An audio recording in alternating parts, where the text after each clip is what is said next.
And you know what? I am convinced that both of those players will stay. I think when you get to that age, that era, I mean, you talk about going on a free and go to another club.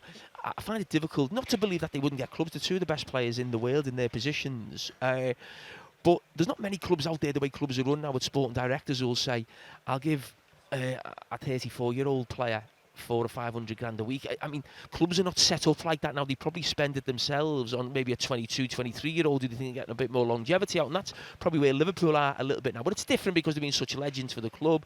They're doing fantastically well now. But I can't envisage a situation where Mo Salah and Virgil van Dijk aren't starting next season in a Liverpool shirt. I think that would be sorted one way or another. We were talking before the game about the actual economics of Salah, because obviously I think you said it's down to the 3-year contract, and obviously he's getting on a year, so why would they give him that?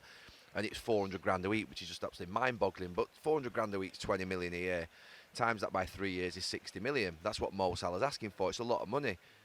But if Mo Salah leaves, you're going to probably spend 60 million on a fee, and then you're probably going to spend another 10, 15 million on wages.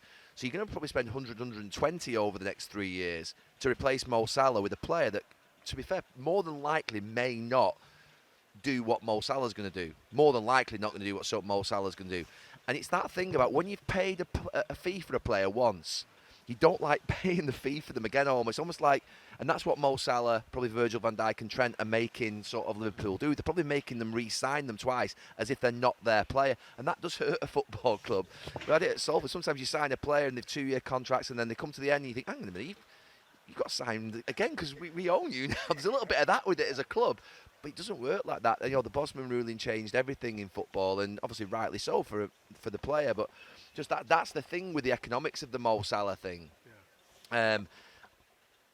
And that third year, he might be 36, 37. He might not be performing at his best. But if you just write that off and say it's 60 million for 2 years, it's still probably going to be cheaper than the alternative of replacing him and the goals that he scores. So it's a challenging one for the club, and that's why I think Mo Salah's flexing those muscles and saying, I'm here, and I don't think you can let me go. I think there's an element of that with it. That's why he's confident.